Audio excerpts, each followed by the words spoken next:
My name's Richard Betts, and more of me in a second, but first of all I'd like to introduce Rob Walker from PwC, who's the lead here for the UK for real estate, to give us a welcome. And in return, because Rob is going to welcome us, we should welcome him. Rob, welcome.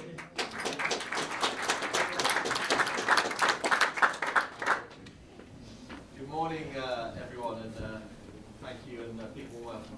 Yeah, obviously delighted to be hosting this session this morning on the living sector alongside Real Assets Media. So it feels, for me personally, I live and breathe the living sector with our clients every day. It's an asset class that certainly attracts the headlines, and for good reasons too. I'm sure the government's target to build 1.5 million houses in England will no doubt be discussed this morning. As we all know, obviously everyone's sitting here in this room, you know, the living sector today is far broader than just traditional house building. It spans build to rent, student accommodation, later living, and emerging formats that reflect the people where they actually live. However, as we all know, the sector sits under growing pressure, which grows by the day. Affordability constraints, planning complexity, viability challenges continue to slow supply. And I'm hoping we're going to cut through some of that today. So I hope you all enjoy the session, and I'll pass back to Richard to set the scene. Thank you. Great, thank you. Thanks very much. So today we're going to run through a number of things around this. We're going to start with a presentation from Peter Hill from North Star Advisory, co-founder, which is going to be looking a little bit at, I guess, some of the bigger picture here for the UK, how that's seen in terms of government, and I guess what some of the priorities are, what some of the challenges are, and how it's seen from that perspective. Then Gareth Lewis is going to pick up on some of the research, taking that out in terms of looking at what that means globally as well as in the European context, and then we're going to unpick a lot of that in the panel. We've got a super panel for you as well. It's designed to be interactive, so if you've got questions, if you've got thoughts, if you want to contribute to the conversation, please do, because that way we'll all learn more about it. With that, that's enough of me. I'd like to hand over to Peter, just to give us a sense of, I suppose, the perspective that you're seeing, and it's interesting as well, of course, your background as well with COP26 and the view there about sustainability and how this plays in. But if we could welcome Peter, that would be great. Peter, thank you very much.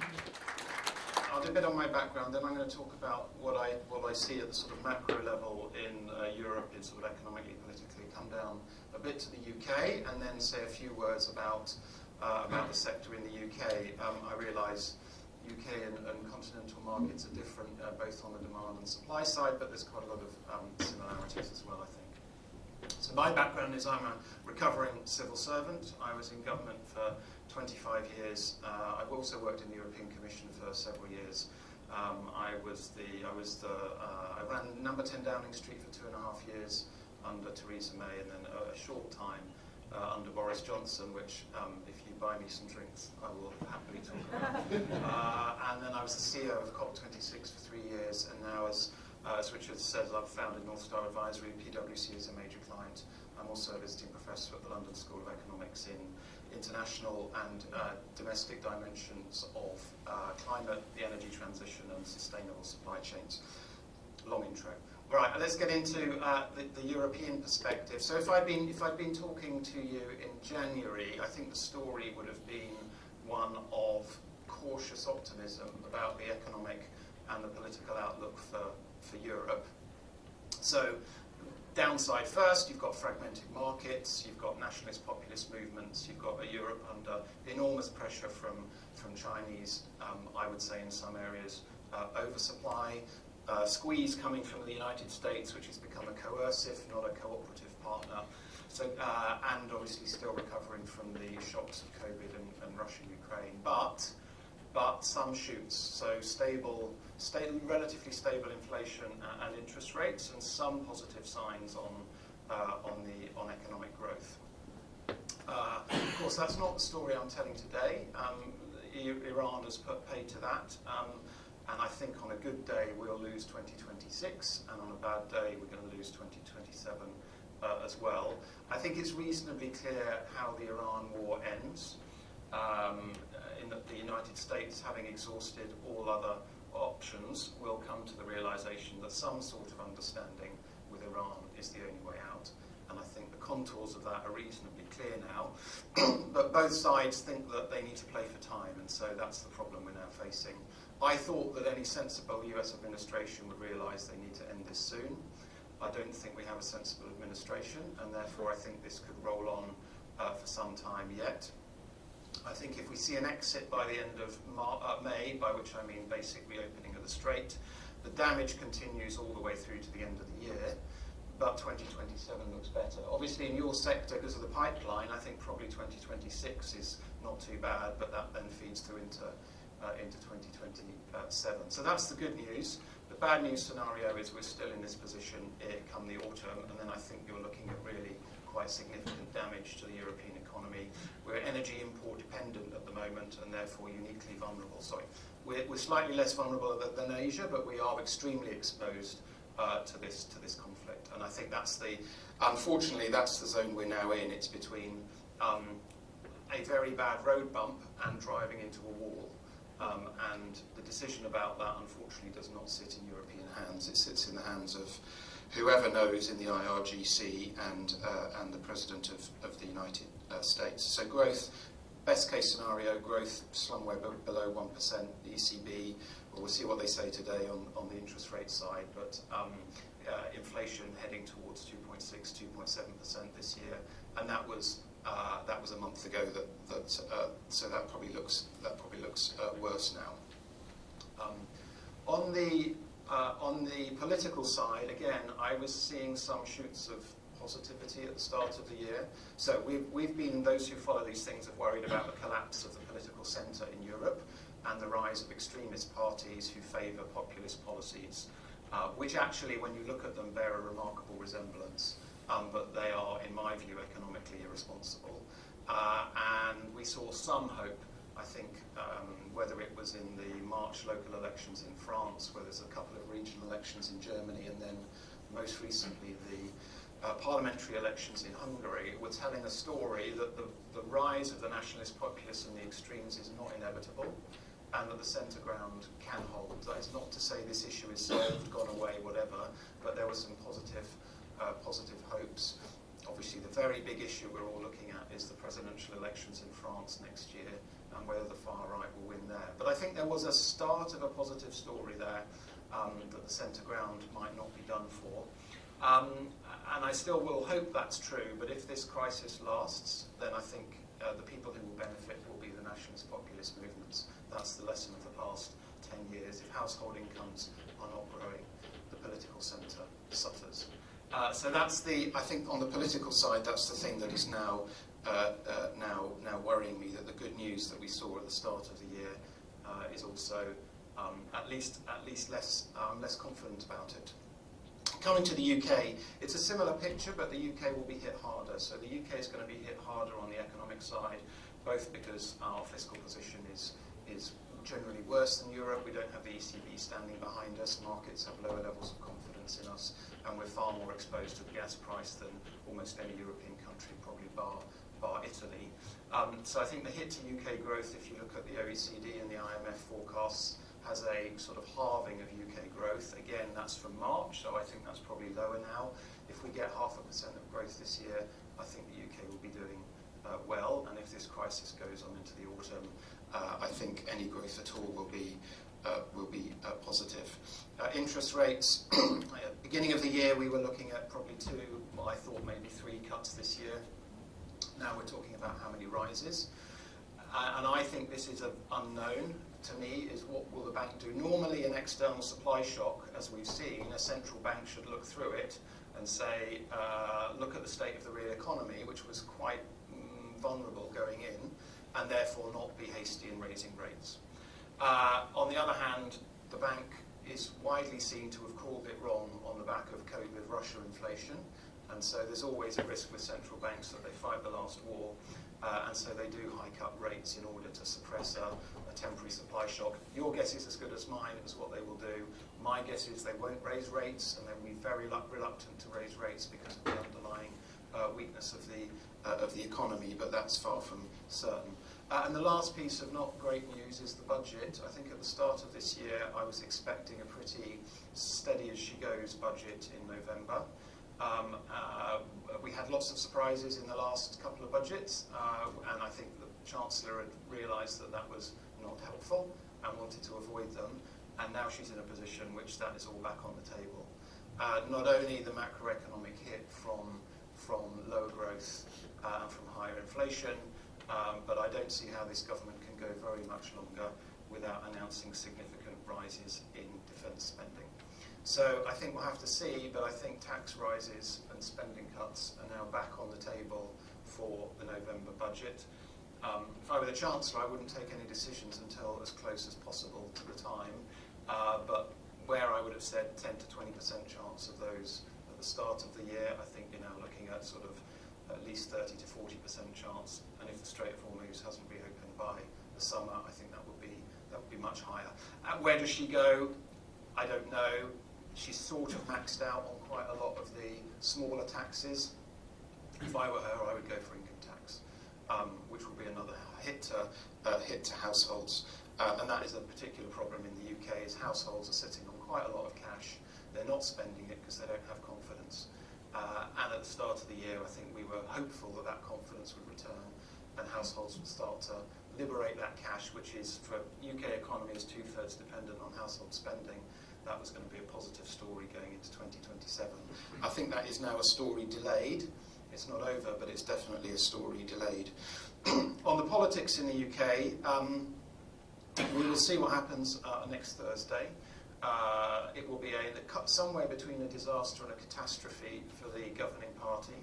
I won't go into the details, but whether in England, Scotland or Wales, it will be terrible results. It will be bad results for the Conservatives, and it will be astonishing results for Reform, the nationalist populists, as I would call them.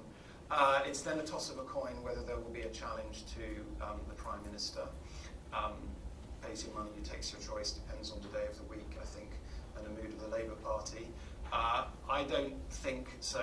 The markets believe that whoever replaces him will be to the left, and you'll see an increase in fiscal irresponsibility. There'll be more taxes on business, on the wealthy, and the fundamentals of the fiscal framework will be up for grabs.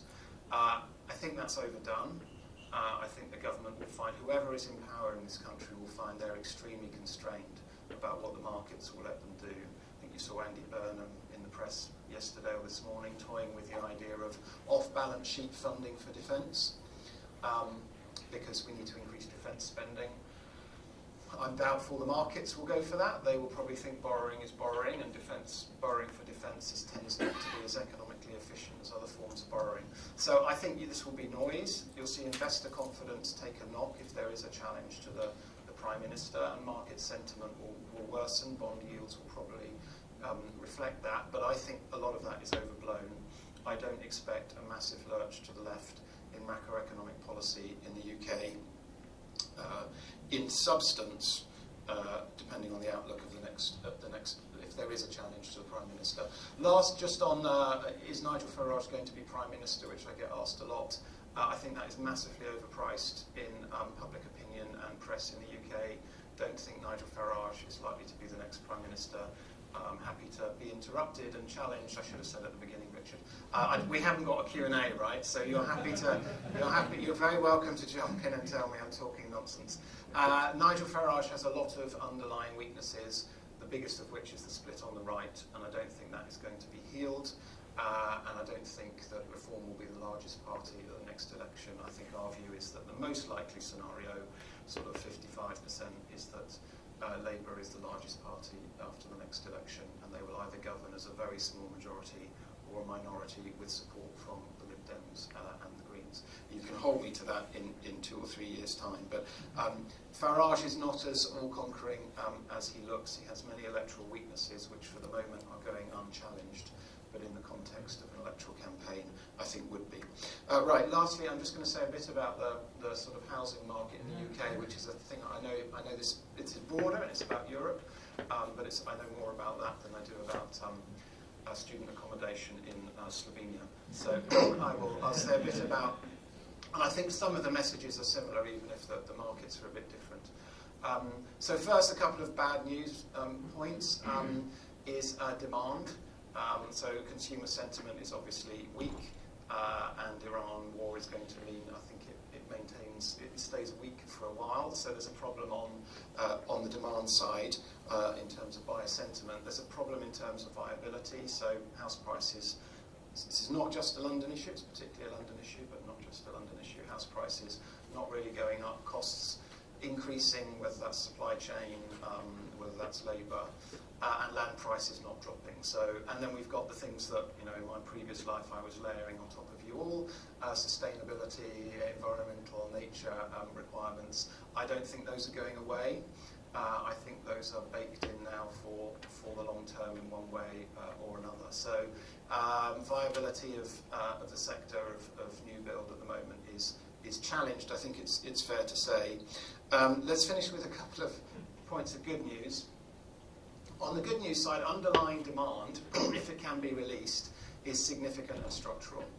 And that's both true in the UK, and I think it's true across most of Europe, and we can go into the demographic and the other reasons why that's there. But I think that is a structural driver which is not temporary, at least in advanced European economies.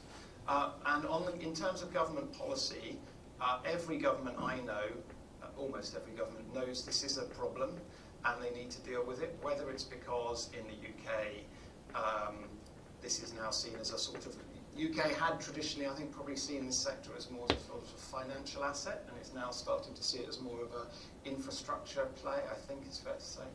And the government has baked this into its fiscal forecasts. So the number of houses we're going to build is now taken by the OBR, plugged into its numbers, and that determines how much headroom the government has had. So they need to get on top of this.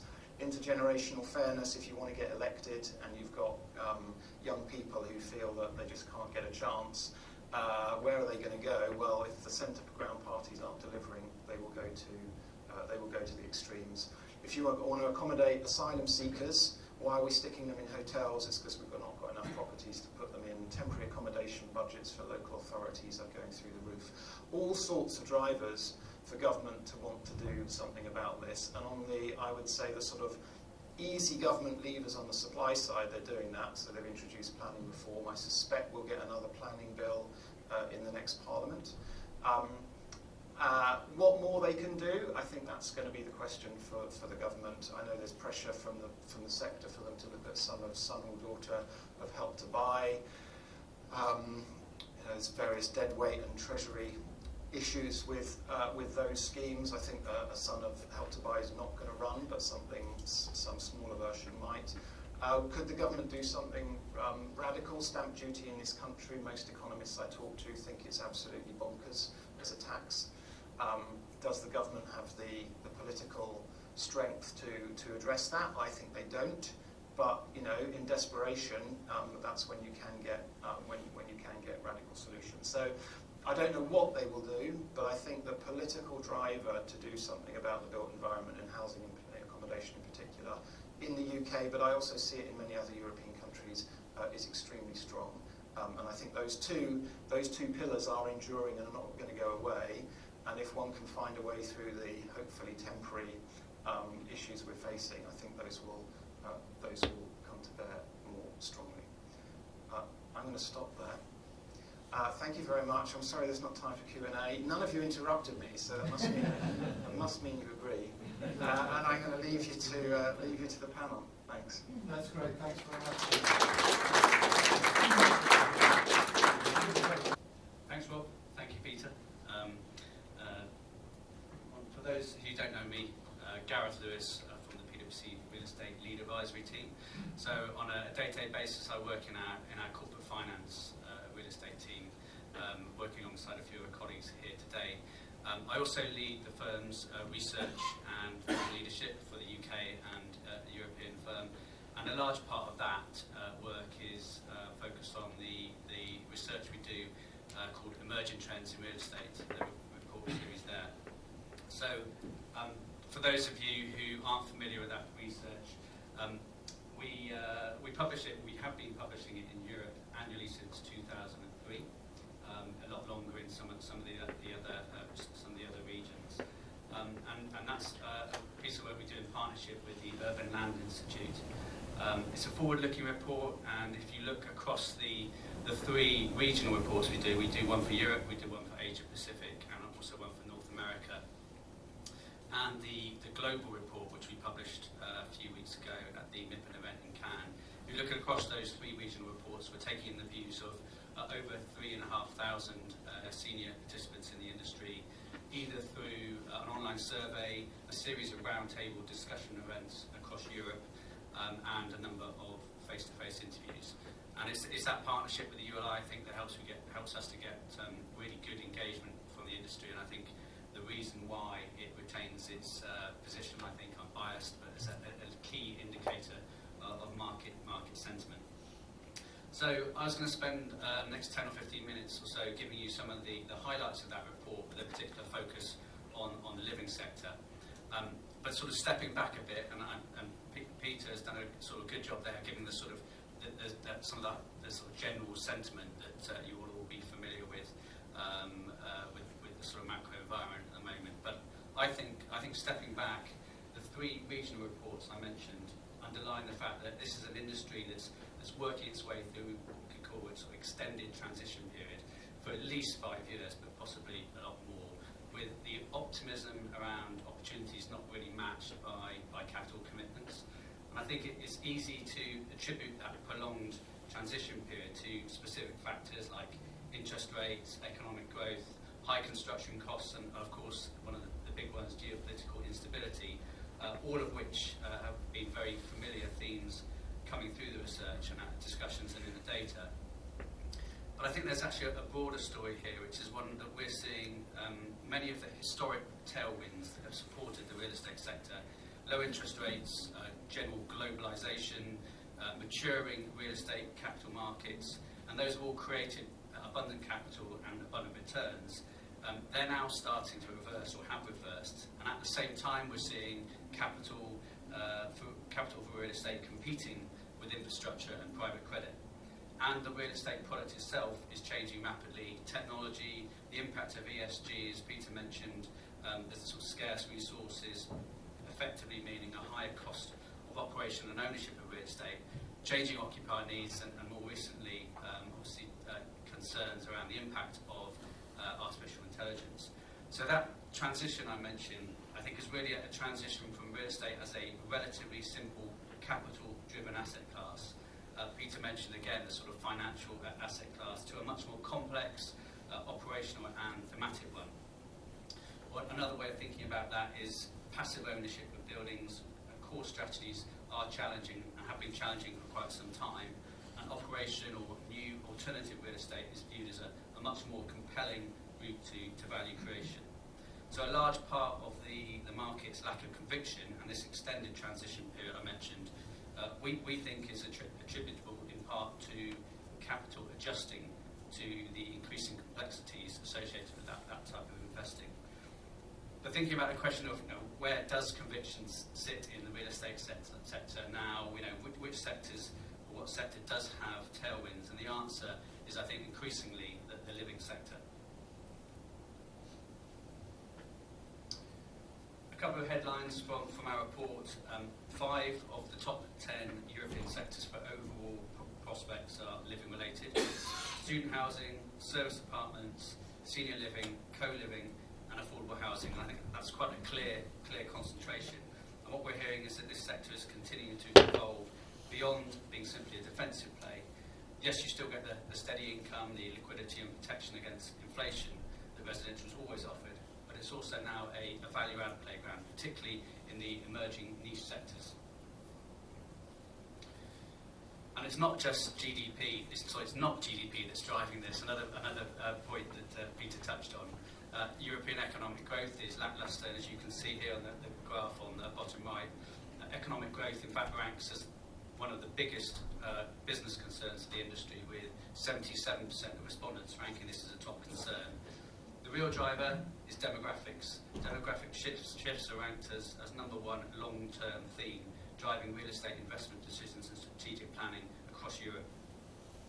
And layered on top of demographics is the affordability crisis. Housing affordability is the top 3 industry concern, with approximately 79% of respondents flagging that. There's structural undersupply right across Europe, so not just a UK theme.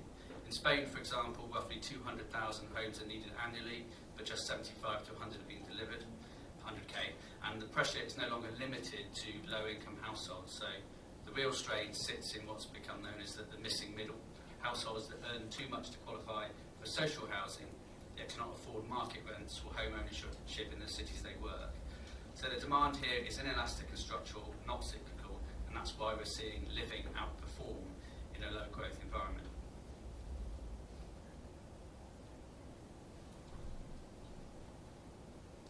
So looking to sort of specific parts of the living sector where research has showed the biggest opportunities, I wanted to start first with purpose-built student accommodation. PBSA ranks as number 3 in Europe for overall prospects for 2026. And the interviews and the survey suggest that this one-time niche strategy has now become mainstream. It has, in the words of many of the interviewees we spoke to, become more institutionalised. And a key reason for this is the supply-demand imbalance across the continent. In some markets in continental Europe, there are 10 to 15 students for every bed that's available. So while sentiment around UK PBSA, as I'm sure you would have picked up, has lowered in the UK since the end of last year, that's not necessarily the case across Europe. Interviewees identify Spain, Italy and Poland among the national markets that offer the greatest growth potential and where the pricing demands are particularly interesting. Student demand is seen as more inelastic on pricing than conventional renting, and many parents are willing to pay whatever is necessary to afford comfortable accommodation. That means rents continue to grow year on year, even in a low growth environment, giving owners an attractive inflation hedge. There's also a geopolitical angle worth noting. So some interviewees anticipate an influx of students from the USA, and as one put it, student mobility is highly sensitive to geopolitical events, and currently Europe is the net winner. Beyond PBSA, we're seeing significant momentum around niche living subsectors. In fact, living sectors account for 8 of the top 15 for investment prospects in 2026. As you can see here, in addition to service departments ranked 4th, senior living at 8, co-living at 9, affordable housing at 10, there's also PRS and social housing in the top 15. These represent only a small fraction of overall deal volume today though, but their appeal lies in the space they create for value-add investors in a sector otherwise dominated by fairly conservative capital with modest return expectations. It's also a platform where platform strategies and operational alpha become a key differentiator. So PBSA is attracting the headlines, but niche subsectors around it are where the next wave of value creation could come from. I wanted to just sort of quickly step back and look at the global picture around capital flows, and I think that the capital flows are telling quite an interesting story. So global residential transaction volumes reached 224 billion in 2025, making it the largest sector by volume globally. But looking at the broader trend, global real estate volumes rose 14% year on year in 2025 to 887 billion. That's according to MSCI.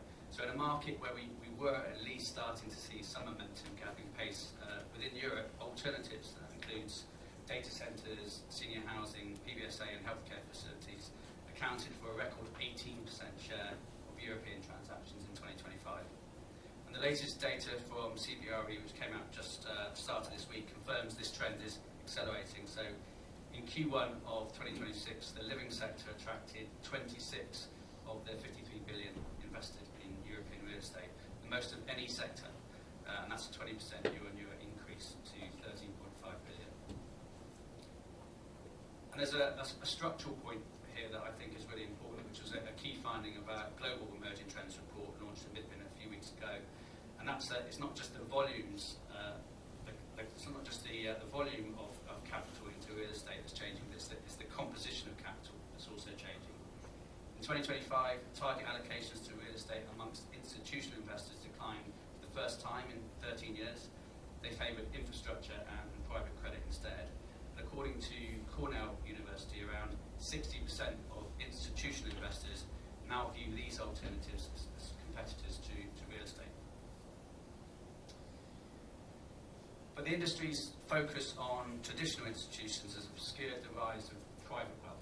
In Europe and US, private equity, family offices and high net worth individuals are stepping back as traditional institutions are stepping in as traditional institutions have pulled back.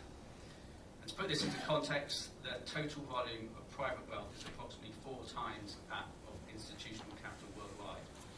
The global edition of Emerging Trends interviewee suggests that aggregated retail flows and household wealth more broadly, and particularly through the rapid growth of defined contribution pensions, could represent hundreds of billions to trillions in potential capital. And the key insight from the global report is that this household wealth, which is structurally distinct from traditional institutional investors, is increasingly seeking clear thematic strategies. And the living sectors, including affordable housing, senior living, student accommodation map directly onto these thematic preferences. So you could say that living is where the capital is going when conviction is weak. Conviction is weak elsewhere.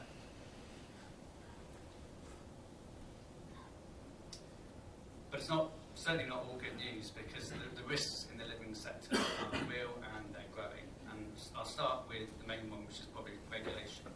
Politicians across Europe are under growing pressure to protect tenants from soaring costs, and their tool of choice tends to be rent control. So, for example, Paris has floated a zero co-living policy, refusing new co-living projects on the basis that developers use them to circumvent rent controls. Barcelona is another case in point, and as one global manager put it, investors are staying away. You always have a regulatory risk that they do something to harm your interest just because you're a financial investor. And a German asset manager was also quite blunt. Rent regulation, he said, will determine how attractive the sector is for institutional capital. Large players will stay engaged, smaller investors may withdraw. And here in the UK, of course, we've got the Renters Reform Act coming in May. I think we could spend an entire session talking about that. We also have the Building Safety Act introduced after Grenfell that has had some unintended consequences. So safety check delays have slowed down multi-storey development. And as one interviewer noted, that's forced many in the sector to deploy into single-family rentals rather than high rises. And then there's the development viability question, which has been mentioned, which is perhaps even more fundamental. So construction costs remain a key business concern in our emerging trends survey. As you can see here, 71% of respondents flagged it. And the result is that many projects are simply not starting. One Nordic developer told us, we're sitting on zone plots we want to start on, but construction costs and rates mean many won't be able to afford these homes. Industry leaders from other regions across Europe describe a development crunch. High construction costs are the primary constraint on feasibility, and Italian business leaders warn that further cost increases would compromise the sustainability of business plans entirely. There's obviously a clear tension here. The fact that development is challenging, that supply is constrained, and projects are not starting, that's supporting rental growth and re-rating existing assets. So that's not good news. That's good news if you're a holder, but much more challenging if you're a developer or a lender trying to get new schemes off the ground.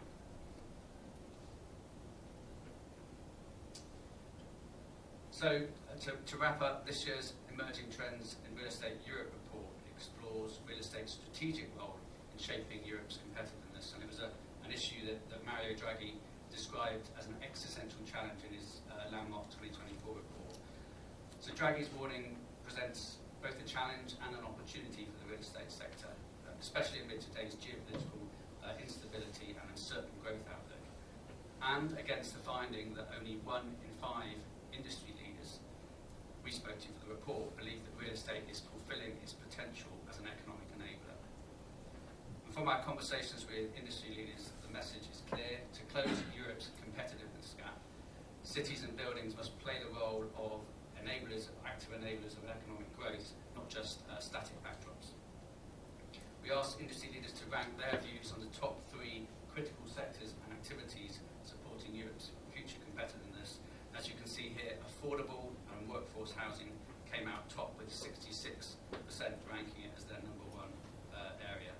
That puts ahead of data centres, digital infrastructure, ahead of logistics, distribution, life sciences and innovation campuses.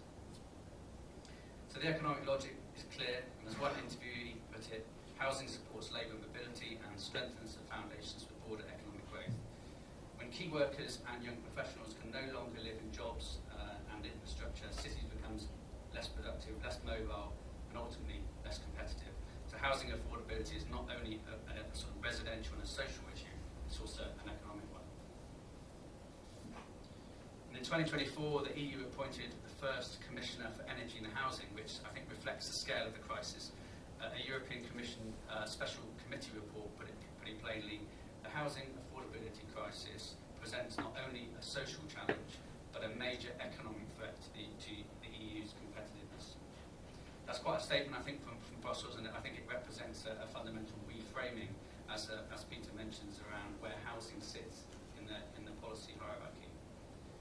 But one of the wider takeaways from the report was the recognition that all good real estate plays a role as critical infrastructure.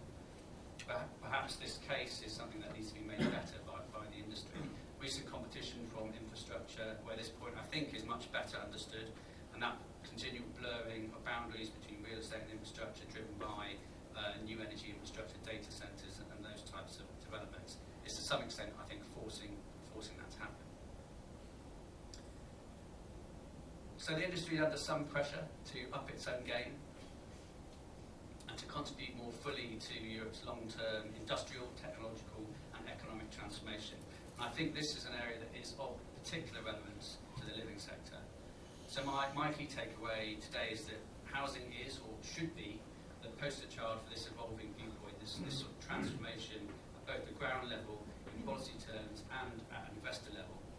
It has to be the most obvious example where real estate can and should play a role as critical infrastructure. It's easily understood and appreciated also by the ever-growing pool of private household wealth, and where the need for long-term patient capital could have the most impact. So I'll finish there and hand back to Richard. Thank you for listening, and I'm sure a lot of these points are going to be discussed in the panel and many more. Great, thanks, Gareth.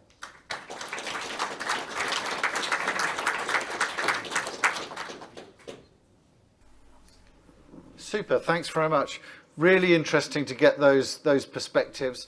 I know Peter has to go now. You're only here for another short period as well. So if anybody's got a question related to any of those, now would be the time to do it. Let's introduce our panel. So we have Rebekah Tobias from Propela Ventures, John German from Invesco Real Estate, Mike Daniels from Wates Residential, and David Prescott from Grainger. So take a seat, and I'm gonna join you over here. Why not? Let's do that.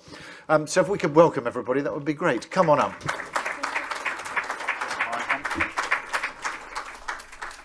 And I have a microphone primed and ready for any questions. No, we're not in the line, so you can choose to sit wherever you like, I think is probably the... nobody's going to be obsessive about it. Let's start with quick introductions. Let's start down with you there. So Mike, quick introduction of yourself and the company for those who don't know. So Mike Daniels, I'm Commercial Director of the Wates Residential business. Been with Wates as a group for 26 years. We are a fourth generation family-owned business, 129 years going, 2.5 billion a year turnover as a group. The Wates family believe business done well is a force for good in society, and that plays out in everything that we do. In residential, what do? Roughly 1,000 flats and homes a year get delivered by us across London, South and Cardiff, primarily in the local authority housing association space, but also in some developments that we put our own money into.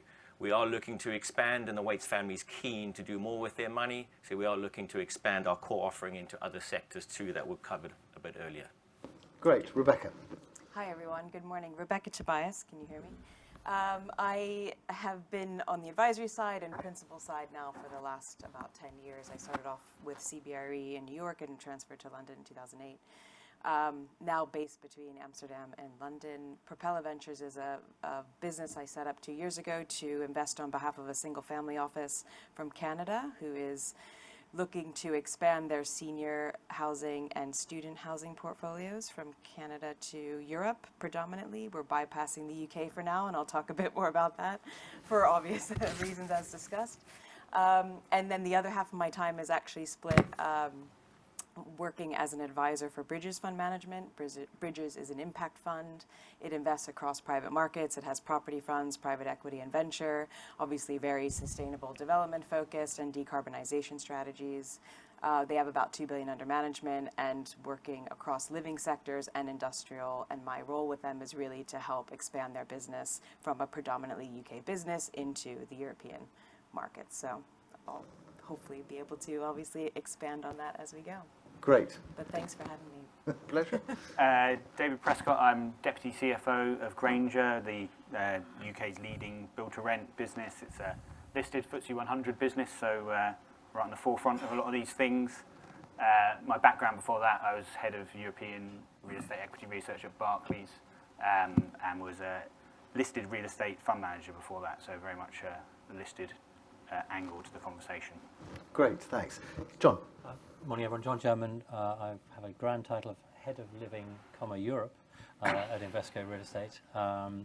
Invesco, we're a global investment manager, about $1.8 trillion, so not real money, under management, of which about 100 billion is in direct real estate, and within Europe about 15 billion, of which about, if I chuck in hotels, because that's beds as well, probably somewhere in the order of 25 to 30% is in the living space. Great, and I'm not sure that we will touch too much on Slovenian student housing. If anybody's got a specific question on that, do ask me later and I'll do a bit more research on that specific market.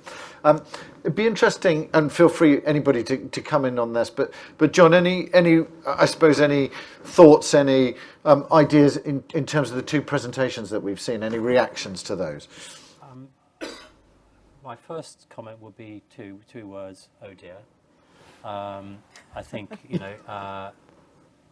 I was listening to an economist last night as well, and scarily the theme was exactly the same.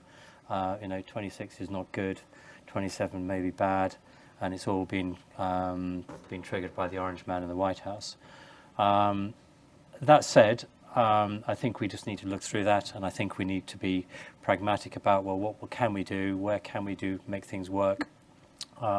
We all know that there are challenges across all sectors, and especially in the living space. But I think it's about thinking about the creative sectors. There's a weight of money that wants to get into this space, and that's hopefully not going to go away. It may look at things in a slightly different way, but fundamentally, I think we've got to say, well, for those of us involved in the living sectors, that's where there is strong and continued interest. It has been for the last few years. If we can get it right, then I think we can make good strategic investments. And I really like the theme of it's no longer just sort of thinking about bricks and mortar. It's about operational real estate. It's about also infrastructure. I was told off for using the word placemaking. I don't know if I'm allowed to say that here, but anyway, I'm going to use it again. It's a safe space here. It's a safe space. Okay, yes. Okay. I haven't used my special words yet. No. So I think that to me was part of the key takeaways, and I think say as a group we've just got to think laterally and not just go, it's got to look like this, and think about creative ways to work with partners to make things work.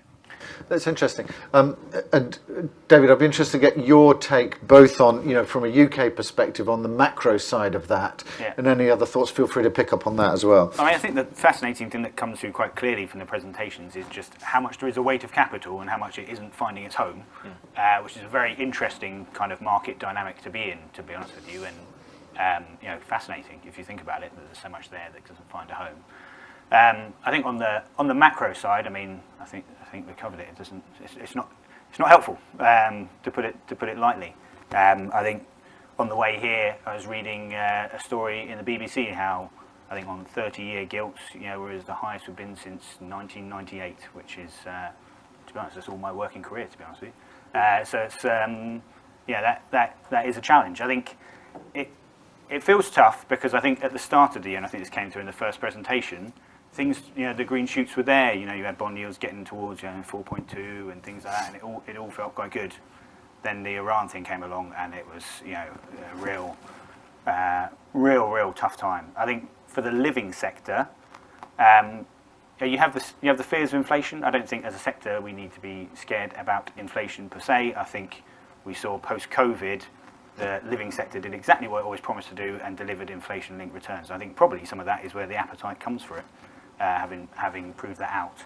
I think the challenge is it is a low-yielding sector, and when you've got bond yields in the 5s and financing costs high, I think that is a challenging environment for a low-yielding sector. We talk about interest rate rises to come this year. In many ways, Grainger is a listed business. We feel the sentiment of it day to day in our share price, and people are, it's already in financing costs already. It's not a helpful backdrop to find some of these solutions. No, okay. And Rebekah, we've talked a bit there about the weight of capital. You mentioned there that you were representing Canadian capital actively looking here. Why are they looking more at Europe specifically for that, continental Europe, rather than the UK? And any other takeaways you've got from the presentation's interesting. Yes, absolutely. Well, the Canadian family I've known for a very long time. We've co-invested with them in the past in US and Canada. Their strategy is actually a diversification away from putting more money into the US market and looking at Europe for more opportunities. And on a risk-adjusted basis, we see higher returns, frankly, in Europe and in certain pockets of the market where there's significant undersupply story. And that's specific to the student housing market. And obviously, we see a lot of liquidity as well in PBSA in particular. And so we've looked at really these secondary markets in Europe where you have significantly high student populations relative to the overall population of the city. So 500,000 to 1 million population with 50, 60,000 students and 20% international students. And those universities that are linked to Erasmus and other exchange programs are doing a lot more courses in English. That's driving the international students to those markets. So we're seeing actually this real opportunity to come in and sort of plug that gap where there's virtually no professional beds in some of these markets, and also bringing the Canadian development and operational expertise from their local market into Europe. And obviously there's a lot of great operators in Europe that we work with. We need to rely on local development partners, local operators that really have, the expertise. That's how you need to expand and scale in Europe, is really through partnerships, because we don't have obviously teams on the ground and the language skills and all the nuances with investing locally. So we've spent years actually developing those relationships with these partnerships on the ground, and we're starting to see a lot more deal flow. We bid on a lot of assets last year. Last year was a very, very tight market from a liquidity point of view, and not a lot of transactions were happening. We saw a lot more deal flow actually through the family office network, where they have legacy assets that they have no idea what to do with, where we could come in and either redevelop or reposition those assets. And that's interesting between private capital and in the institutional world, where the institutional money has been on the sidelines for, I'd say, the past 12, 24 months, really figuring out what to do, where to go, and when to act. Whereas the private money has been taking advantage of the lack of the institutional capital and coming in and actually, buying with no debt because they don't really need to leverage up. They can take a longer term hold, and we're certainly more equity multiple focused rather than IRR targets. So it has a different advantage. I suppose the disadvantage when I look at, fund strategies is there's no sense of urgency to deploy money. There's always an allocation to real estate, but the timing of when that money gets deployed into the market is, it's very opportunistic. So creating a sense of urgency when you don't have a fund deployment timeline is, I suppose, some of the challenges that we do have. But there is a real diversification need across, private capital strategies, where their portfolio managements sit. I think more North American capital will come into Europe. We've seen that in the past when we've gone through cycles. And I think that money, because there's a huge wall of capital in North America looking for a home and potentially not putting it in their local market for the time being, because of the volatility there, obviously, we'll start to see more and more larger transactions happening, more M&A. I think that will start to give the market in general more confidence, as long as they don't get completely put off by regulation, which is an issue as we're seeing in the UK. I think investors internationally get used to regulation. They understand Europe and UK are more highly regulated. It is just the inconsistency and the constant changing of those regulatory issues that gives them, obviously, just causes more uncertainty and lack of investor sentiment to go into those markets, because the worry is it's going to change again. And we're seeing now that with the Renters' Rights Bill, and even just the notion of rent caps in the UK will suddenly put people off. Whereas in other markets, like the Netherlands, which we're also active in, it's been a highly regulated market for years. Investors have just gotten used to that, as long as it doesn't continually change and they can be certain about the regulation. And that's the key difference, which the UK really needs to work on. Yeah, and I just want to pick that up with you, Mike, actually, because obviously you're sitting in an interesting area where you're at the sharp end in terms of the delivery side, but you're also working constructively with local government, with other areas, and being part of the investment process as well. So I suppose, A, how do you see regulation? And I'd be interested to get everybody's views on that, because there are differing views in different places in Europe as well, whether or not actually, if everybody's got a level playing field, they know where they're at. So it'd be interesting to get your take on that, and also I suppose how you see the market evolving here in the UK. Okay. Just to go back one step maybe to just reflecting on the presentations, and Gareth touched on this, how to make the numbers real. If we stood on the top of this building and looked out over the boroughs around us, there's 100,000 kids in temporary accommodation right now. And a few years ago, the G15 got together and called something called 123, which is 1 in every 23 children is in temporary accommodation. That's now 1 in 20. So just to put it into, we all got a part to play here, actually, in lives, and the living sector equals lives. It's sort of something we kind of, just to ground it, and you did touch on this in your presentation. From a regulatory point of view, I think the overall drive is moving the construction sector from a short-term game to a longer-term game. The profit isn't made on the completion of the project anymore, because your cost isn't the entry point or at the completion date. It's, as we know, we need to ensure the assets are safely built, rent well, etc. So it's a much longer game. The regulations have come in and absolutely frustrated development. We took schemes that were really close to going, and with some really confusing guidance from the government, had to steer through whether to go or not go on single staircase buildings or not. And we chose to not go ahead. But because we invested in joint ventures, that we have invested capital into ourselves, we've reworked those. They've taken 2 years to rework, probably, but we're now finding a way for them to be delivered. They have flipped from development schemes that had part selling, part affordable. It's now all affordable. Lower, but we're finding a way. So regulation has frustrated, but it has made us think longer term about the assets. The unfortunate thing, there's more stuff to come. So if you're aware of the carbon tax that's coming up in the 1st of January, so on steel particularly, products or high carbon products being imported in, I worked it out on a £50 million concrete frame residential scheme. That's going to add 0.5%. If you're building a steel frame building, it's probably 1 to 2%. That's coming in January. Yet they're not encouraging timber construction, which would help as we heard earlier, there's that. plenty of things to throw at the government. There's 2 other steps, regulations that are coming. There's a tariff that's coming in on steel imports from the 1st of July. I'm not sure if you're aware of that.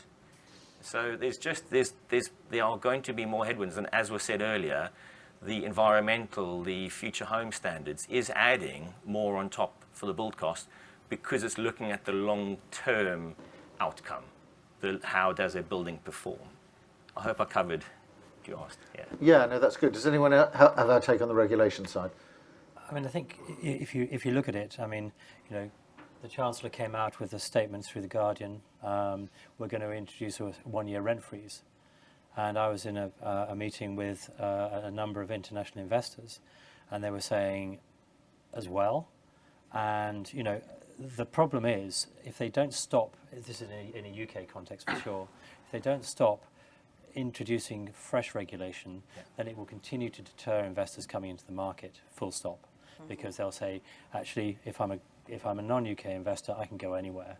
And I mean, that said, if you go to Berlin and you own over more than 2,000 homes, there's a potential policy that the government or the municipality are bringing in there that says any entity that owns over 2,000 homes, so Vonovia and some of these big listed companies, the municipality will nationalise all units over 2,000 homes, and they will pay you 60% of market value, and they will pay you that 60%, and just to make sure you're all awake, over either 50 years or 100 years. So for those of you who think it's 50 years, please put your hands up. One. So sadly, it's 100 years. You could put your hands up, but I mean, obviously you're not awake. But no, my point is, you're getting political interference all the time in this space, and for investors, you just got to stop it, because otherwise, people won't do it.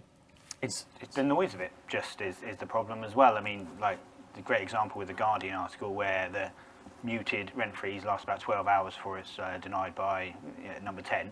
And they have been very clear that they want to do it, but there is always this concern that it's political football and it will come back around. And that was quite a bizarre 12 hours before it came out that that's not the case at all. But I mean, for the UK, which has such a massive supply problem, to throw in what is an absolute grenade for supply in doing something more around that would be crazy. But maybe we have crazy people coming. I don't know. On a positive note, for those of us who remember Ed Stone, Ed Miliband and his stones and all the policies on it, and if anyone knows where the Ed Stone is, apparently there's still a prize available. There it was rents were 3-year rent guaranteed tenancy agreements. Rents were linked to an index, and you as a landlord couldn't kick out your tenant for 3 years. We did some modelling on the back of that, and actually gave us a 25 basis points kicker on returns, because if you believe what the politicians said and their stated policy, you had no voids because you had 3 years of rent. Therefore, that's increasing your NOI. You knew what the index was, so that's great. You can actually work out what your rents were. And the key one is it could then revert to market at the end of that 3-year tenancy. That was the bit, who knows, I mean, in Ireland, when they introduced those rent controls, you couldn't revert to market, it stayed flat. So I think it's all about what's going on, how people are going to, politicians are going to deal with it.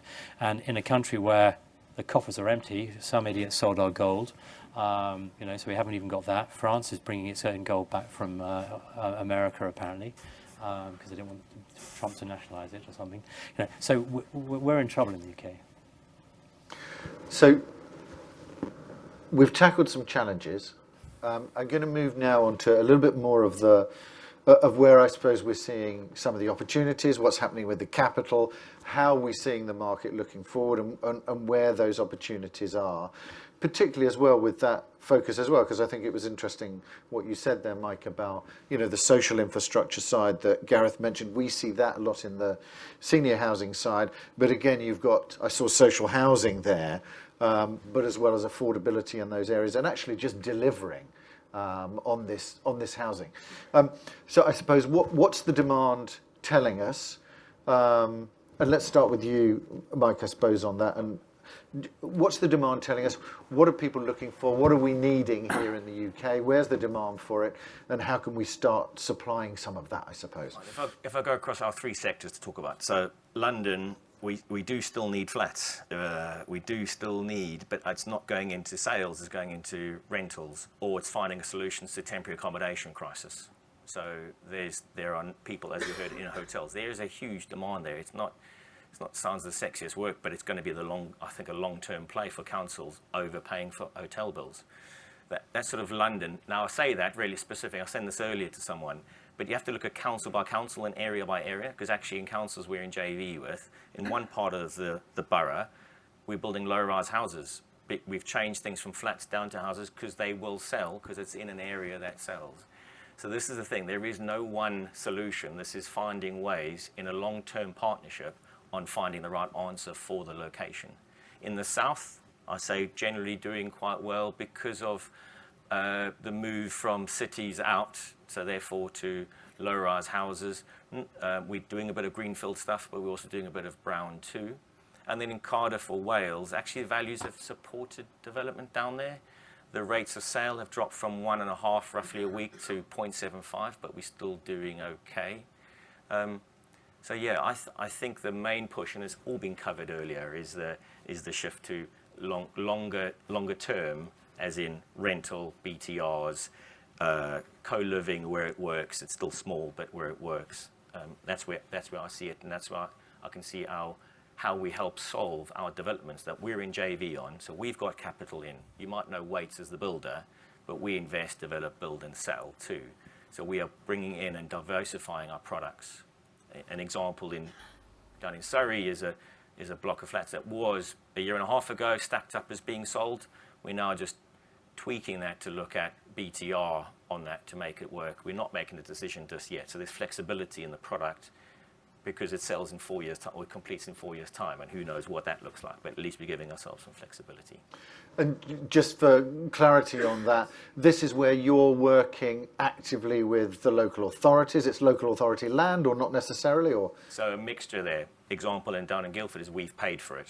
So others are joint ventures where the local authority retains the land. We look at every scheme in partnership and go, do we contract and build affordable housing, or do we partner up, put some capital in ourselves or capital from the marketplace and look to sell or rent those? And the Wates family is also looking at, well, actually, do we retain some of those assets? So this is the point. It's a real blend, and that's the strength of our Wates brand, I would say, is we're not in one place. We're not reliant just on the overseas market in London, as some maybe were. We're across a spread of both procurement and exit routes, is how we see ourselves. Okay, good. And David, it'd be interesting to get your view as well, particularly on that idea of whether people, whether you're needing to be more creative, more flexible in terms of what you're looking at, what you're doing. And I'd also be interested just to pick up on what you're seeing. I mean, Rebekah mentioned there Canadian capital, obviously from a listed position. Are you seeing more international capital coming in as well? I'd be interested to see both the drivers. Yeah, I think I can talk to capital coming into the build-to-rent sector, and we definitely are seeing more kind of North American capital coming into the sector. I think a lot of it is the kind of private equity money, so KKR and Blackstone, Morgan Stanley. These people are deploying money into our sector. I think the very interesting thing is what kind of capital is that, and this whole is housing now falling into the infrastructure pot in some of these private equity firms. I think you're seeing some of these firms kind of merge real assets together, and it is attracting that kind of capital now, which is cheaper cost of capital. Which is helpful. I think the idea that it fits in that bucket, I think it does fit very, very nicely in that bucket when you look at it. So you're seeing that. I think you are still seeing domestic capital as well, and the big investors in our space, the big institutions are still there, maybe not to the extent they were before, but they're still allocating capital, the LNGs and the M&Gs. And then we are seeing a lot of the more house building kind of people talk about launching build-to-rent products and funds and retaining some of these things. I think the idea that the absorption of that helps them overall, I think is a very interesting place. But I think it's probably less so about structures. I think this idea of is there a lower cost of capital from the infrastructure pots, I think is the most interesting thing for our sector at the moment. Okay, good. And John, in terms of capital, what are you seeing in terms of interest there? And you mentioned at the beginning that you were looking at some of the more niche elements of that. Do you expect that to be a bigger component going forward? Is that where demand is taking us? I think this is the more well-established sectors. I think affordable housing, certainly in the UK context, is 39 billion of grant available now. The rents have been set for the next 10 years. LNG and Hyde has just done a JV, so you're starting to see that as a space. I think if you're looking at more long-term strategic investment, ESG, you're well up the curve in terms of ESG with affordable housing as well. So I think that's a really interesting space. And then again, if you look in the European context, there's a European initiative as well. There's European money to go into affordable housing. So I think that, in my mind, is probably the biggest space where it could go. Because I have grey hair, senior living is something that is also something we're looking at as a business. I mean, there's already a number of initiatives. I'm going to call it UK OAP PRS. Spring that one out. which is coming forward. But you've seen the US REITs coming into the care sector. Welltower, $5 billion. Yeah. Other US REITs coming into the care space. And I think that's where, if you're looking at demographics and population, aging population, so there's a potentially obvious one. And if you've got German capital, the fact that a lot of these are on triple net leases. And if any of you have not enjoyed the pleasure of the German Investment Act, don't. But actually, triple net leases allows you to invest into operational real estate as a German investor. Sorry, I'm getting into tax here. Sorry. But, so that I think is another interesting space. For us, co-living has been more challenging. We've got a couple of projects where we have co-living, both in Germany, actually, and they sort of worked. But it's about operator, and I think one of the points that was made, I think on the panel was this is operational real estate, and in an environment where you're saying, well, where are cap rates going? Let's be positive, they stay flat. How are you going to drive performance for your investors? Well, it's going to be through getting that income stream, getting that operational real estate working to its best ability.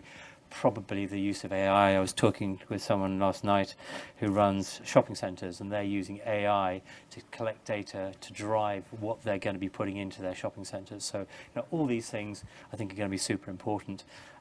In terms of service departments, it's either hotels without food and beverage or residential with added services, depending on which way you look at it. Again, it's all about operating. It's still quite a mom and pop business. So I think it's where do you go? And I think really those first two are probably the ones for us that are most important. Okay, good. You mentioned the technology, innovation, those kinds of things, and I know that's an area for you, Rebekah. So maybe just pick that up. I'd be interested to get your take on that. How much is that influencing already? How much is it going to be influencing it? So just your take on particularly technology innovation in the sector.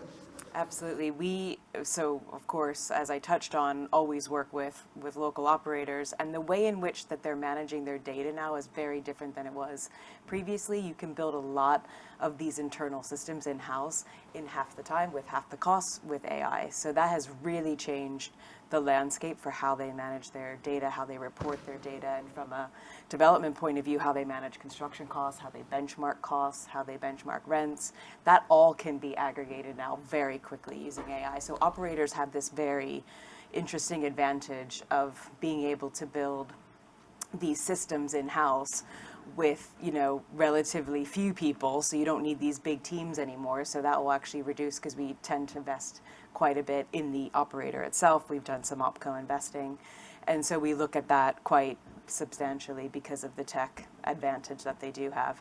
And actually, back to John's point, I think that same AI we're using in some of our student housing and senior living projects to figure out what amenities to put in these buildings. So you can anonymize that data just by plugging into camera systems. So the infrastructure is already there, and you can figure out actually demographic, like huge amount of demographic data, where they're going, where they're shopping, what they want to have in these buildings. Do the gyms actually get used in these facilities? Do the cinema rooms get used? What amenities really are actually being utilized in these buildings. So we're using a lot of AI technology for that, which is fantastic.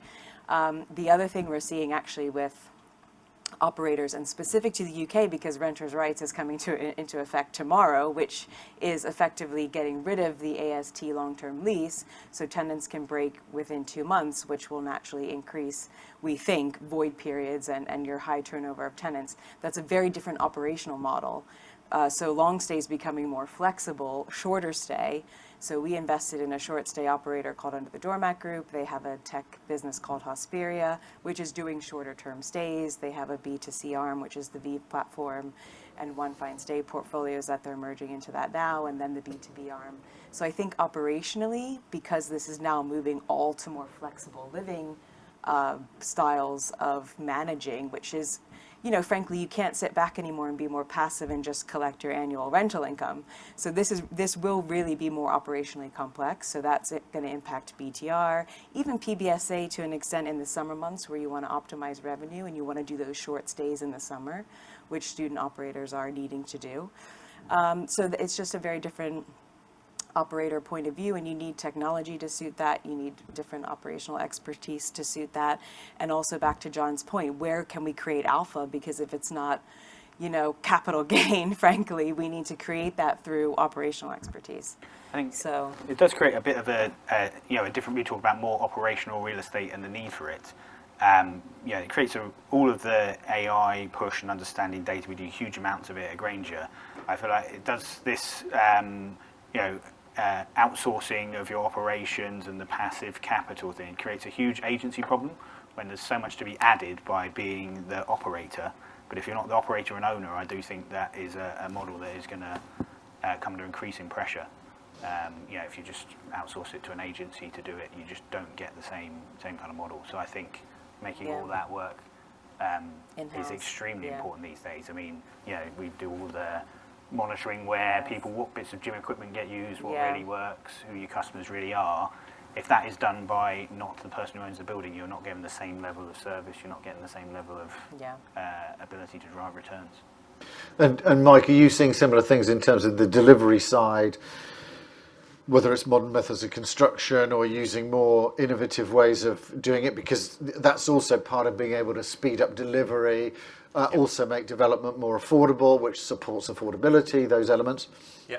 I say we look at this in two sort of time frames, 1 to 2 years and then sort of 3 to 5.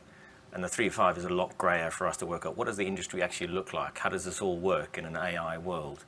What we're focusing on at the moment is personal, business and project efficiency through simple use of things like Copilot, Claude, etc.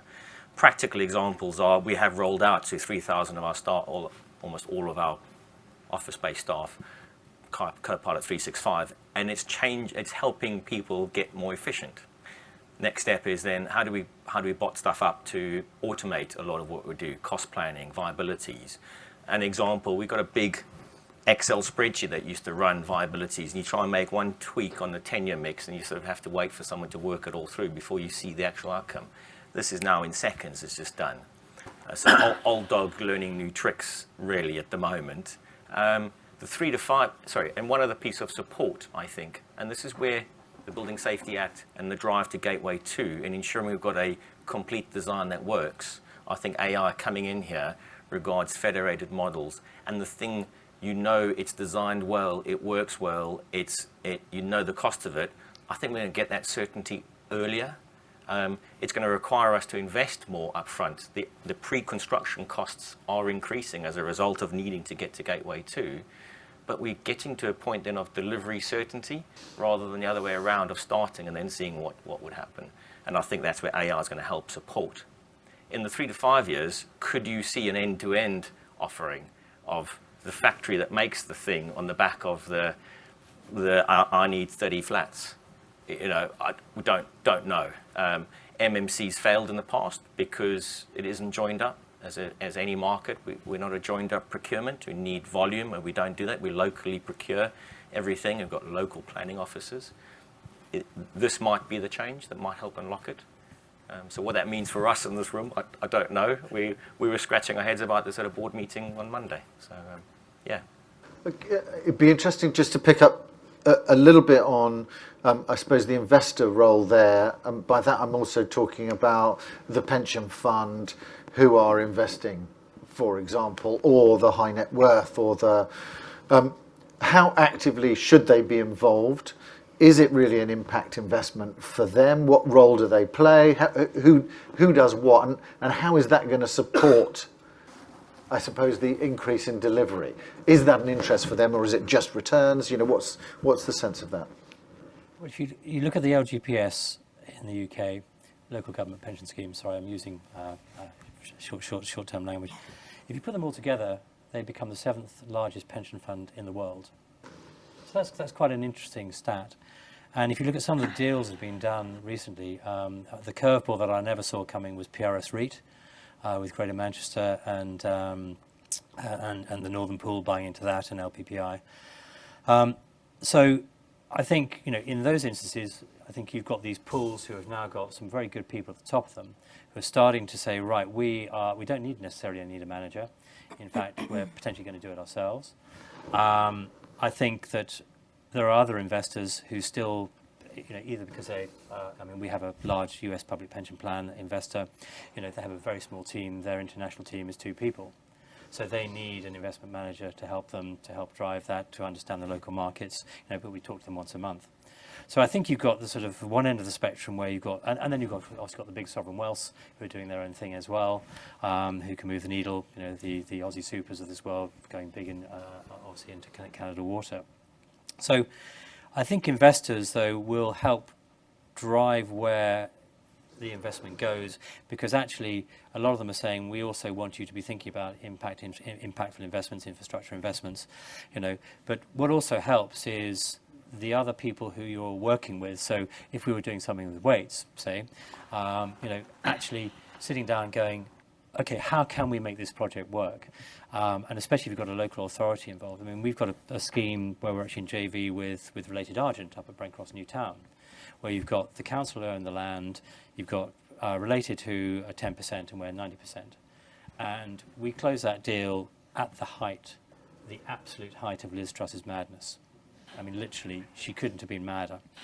And, how do we get it across the line? How do we persuade our investor that he should put £200 million into that project to fund it when everything was going crazy? And actually we said, well, we had a pragmatic counterparty, we had a local authority, a landowner who said, well, we'll defer some of the land payments to help make it viable. We will reduce some of our other requirements in terms of the Section 106 cost because we can. Because actually we see the benefit of this, of what's going to happen here.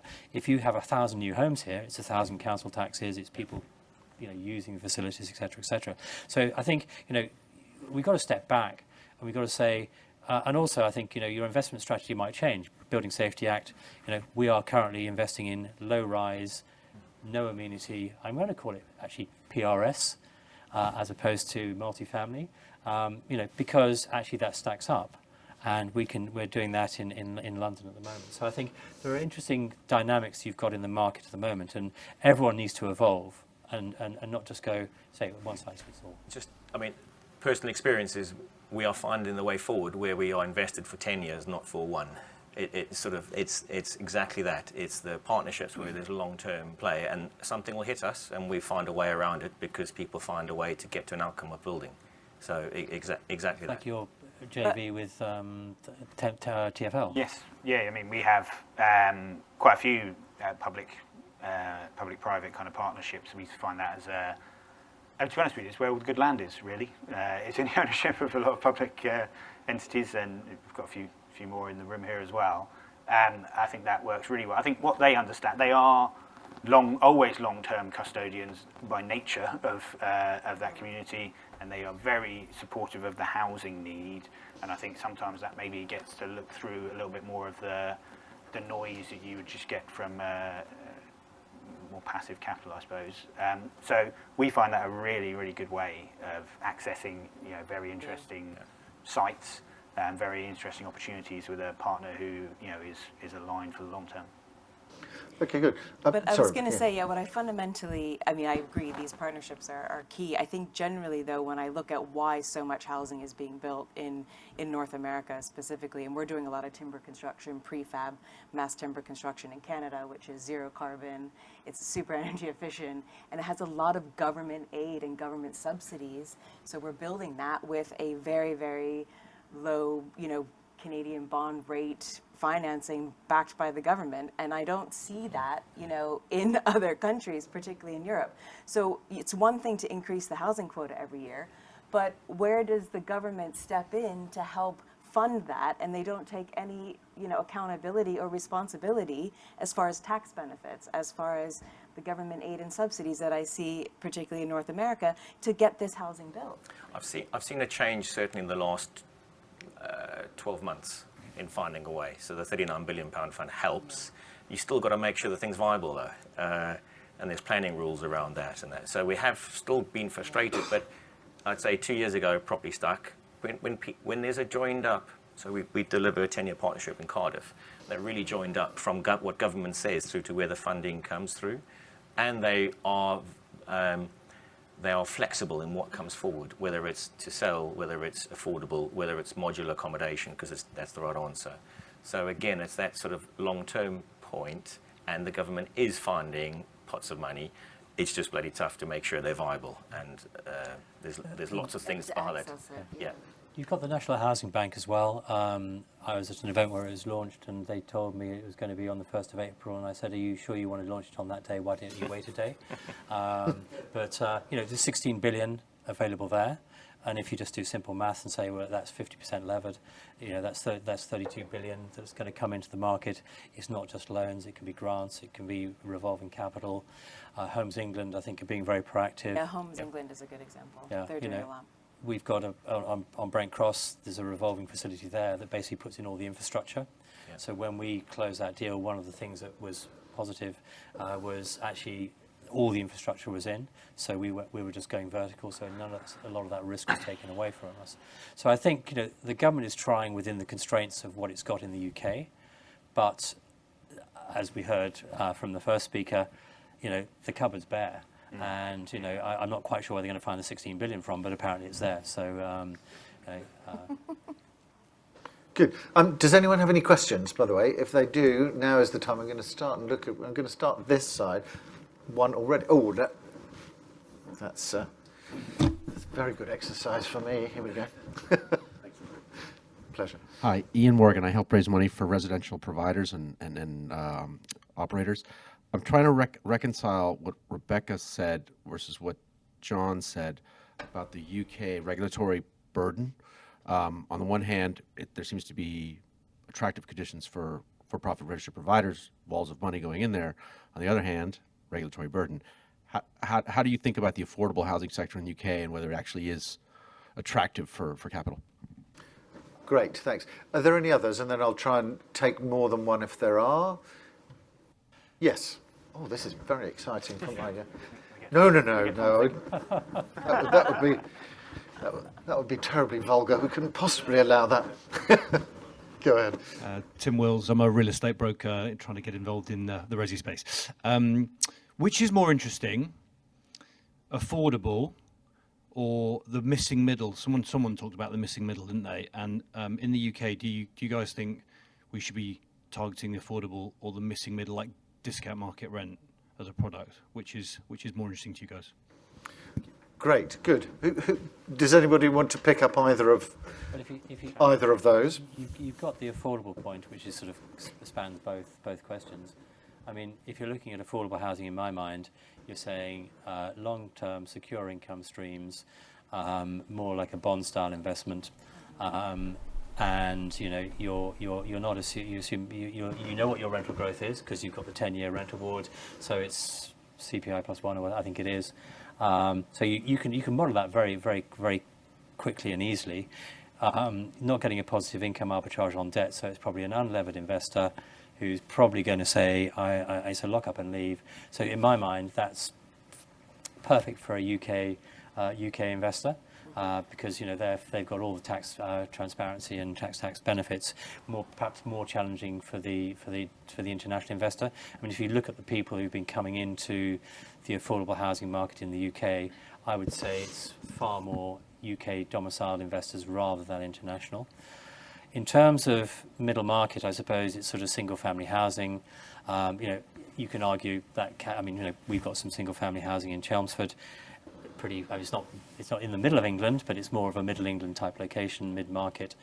And again, you've got diversity of capital coming into there, all the way through from private equity down through to, as I mentioned, the PRS REIT deal. So I think all of those are attractive.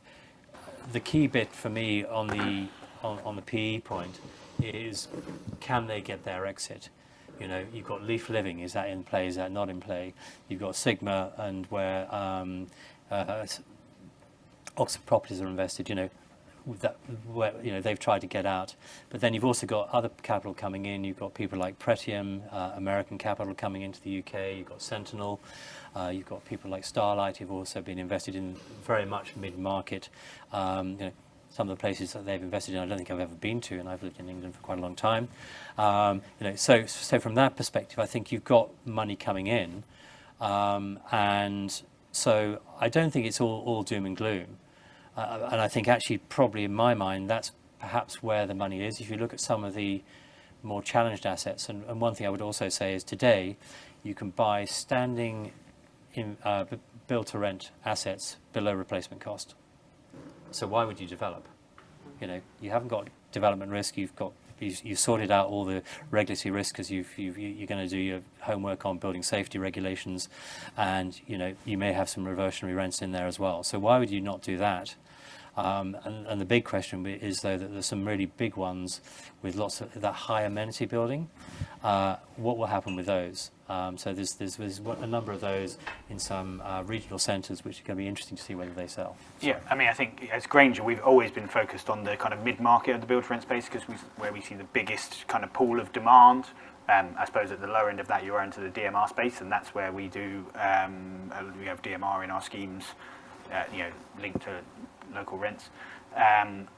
So I think that is the most resilient bit. I think as a sector, maybe the build-to-rent space in some other operators went a bit too high-end, as you say, and a bit too, not the greatest locations necessarily, probably to make it work from a viability point of view, which maybe helps in terms of getting it built, but it doesn't help in terms of owning it for the long term. So I think that will be an interesting to see where it plays out. But you're right, you need to build and you need to own assets which are in the real deep amount of demand, and that is in that kind of mid-market. Yeah. Yes. Okay. The quality and affordability on BTR, is it changing something when it comes to your product?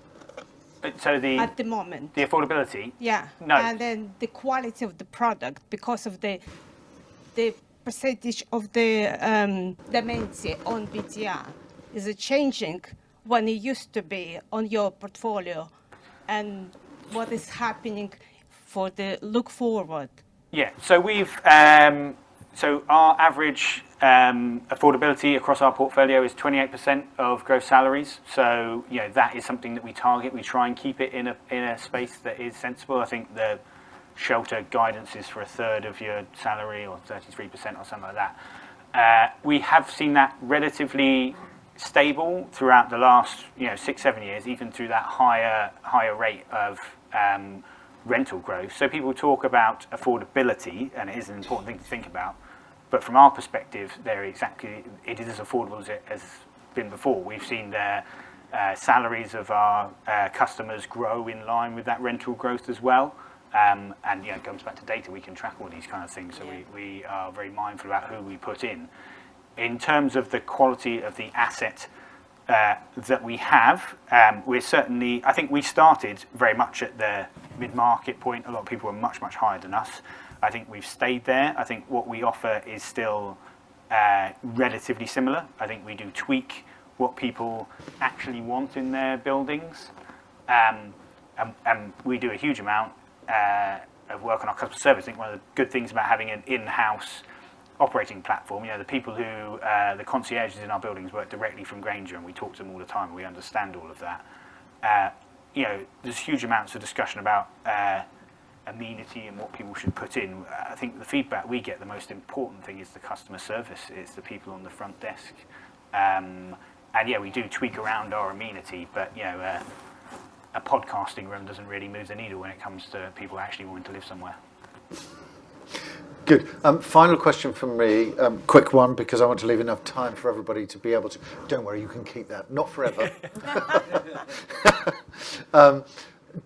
So if we're looking, let's say with a longer horizon, let's say 5 years or something like that, where should we be investing our money now to get the best return in 5 years in this space? Well, I'll go first, I suppose. And I'm going to say exactly what you would expect me to say. Grainger shares. Well, yeah, but maybe not for the reasons that you might think. So yes, good quality portfolio mid-market stuff. I've pushed all this out already in this panel, in-house operating platform. But as a listed business, you are in the eye of the storm of the macro. And the most compelling thing about that is the entry price. We trade at a 40% discount to net asset value.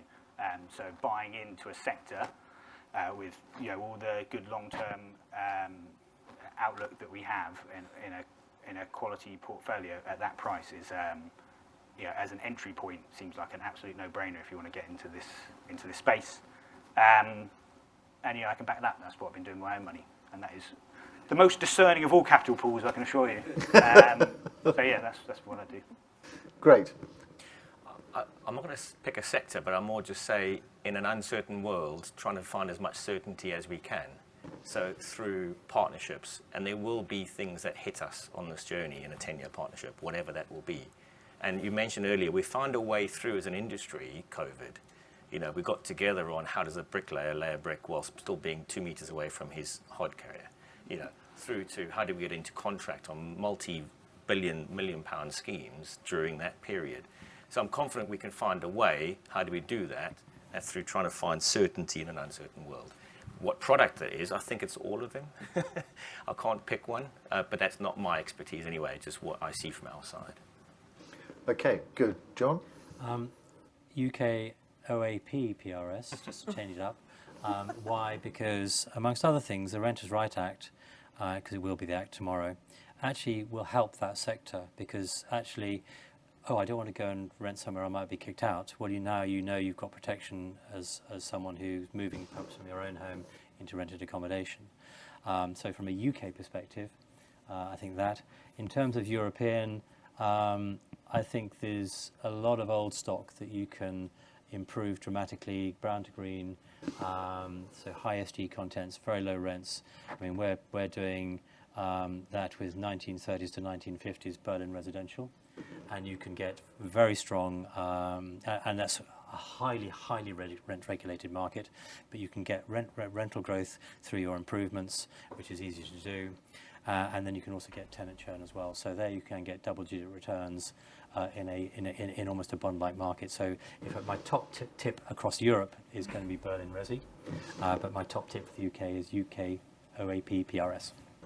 Great, very good. Rebekah, last one for you. We are Europe, secondary markets where there's very strong fundamentals for student housing as well as senior. Senior is really a no-brainer. We have an aging population problem in Europe, as you all know, and so building really good quality senior rental, and I'm not talking care homes, I'm talking sort of 55, 60 plus age group, because we really need to build for that demographic. Specifically, and that's also BTR. I mean, I think average age of BTR is creeping up, actually. So really fundamental needs-based housing and senior and student in Europe, you can't really go wrong there. And a lot of liquidity for it, hopefully. Infrastructure funds and sovereign wealth, institutional money. Good. And if you're interested in the senior living side, as well as talking to John and myself, then the Senior Housing and Healthcare Association has their meeting. So the annual conference is in Brussels at the end of May, end of June the 30th. So I can send you details of those. I'll drop you a note around that for those people that are interested in that sector. For those who are interested in the magazines, do feel free to take some at the back.